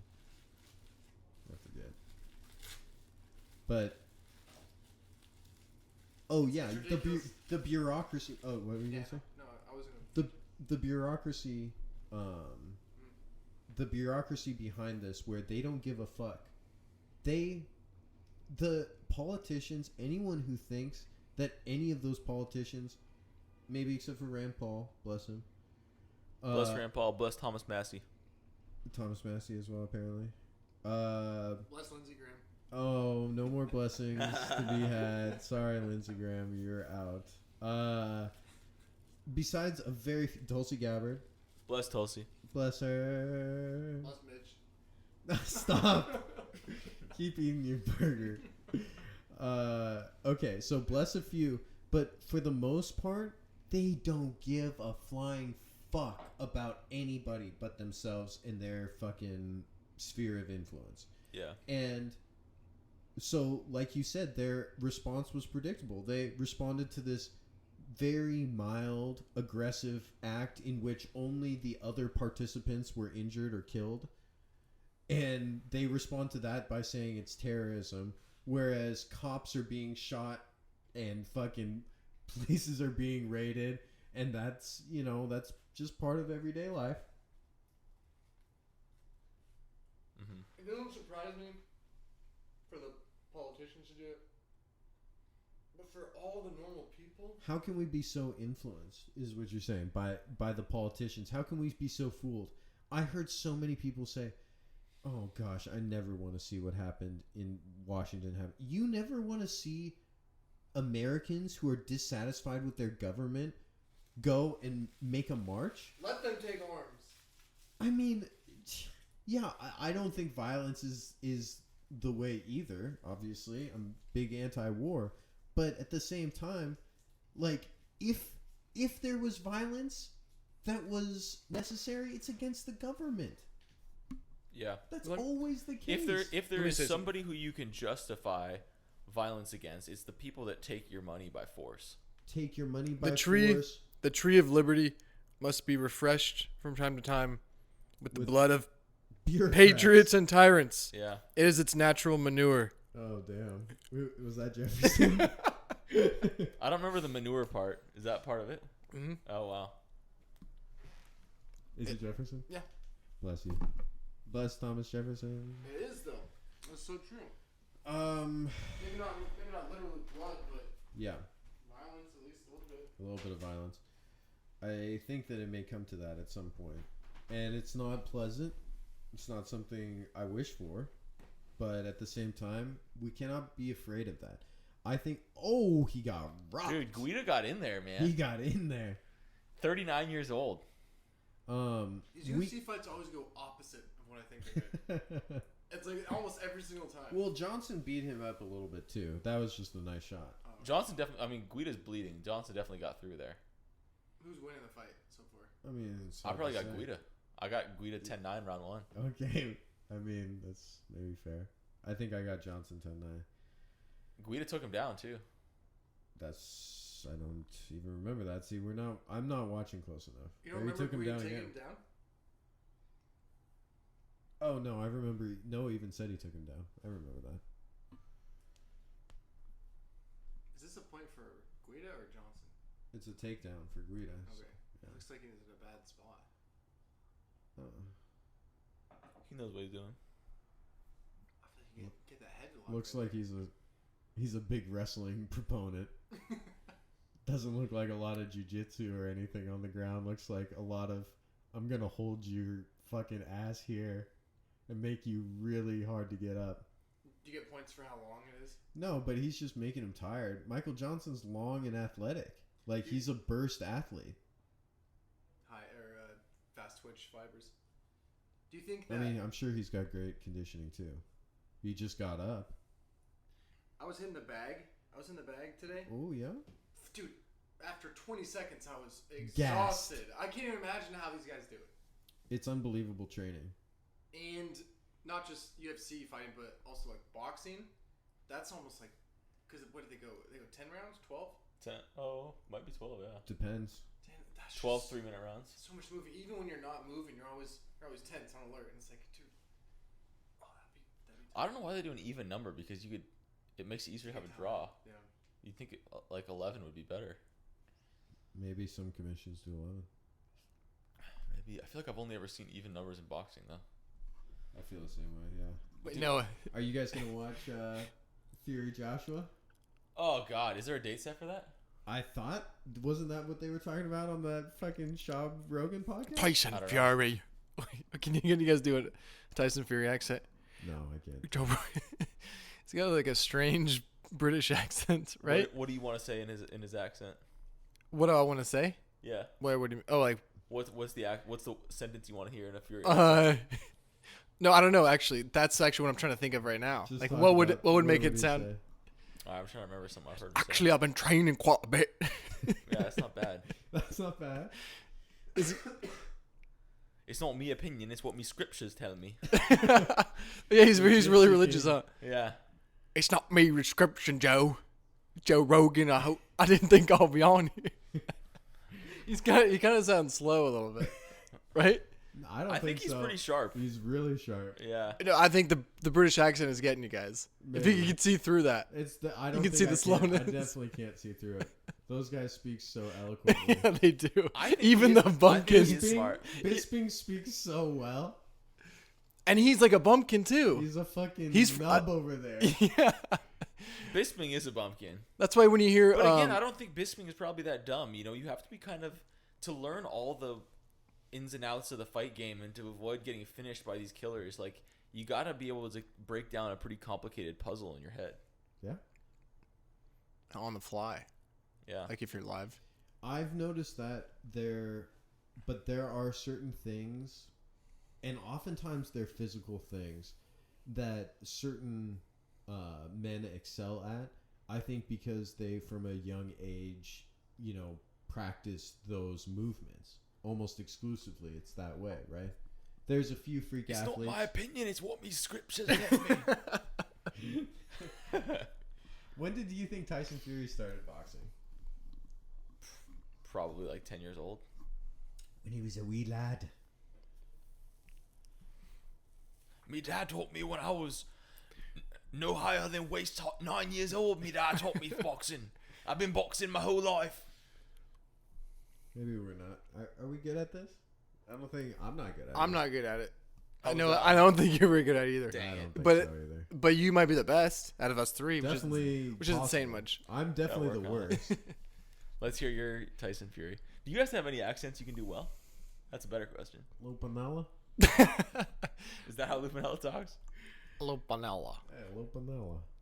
My name's Lopanella. You mean like accents like a person or Yeah, like person. Either one.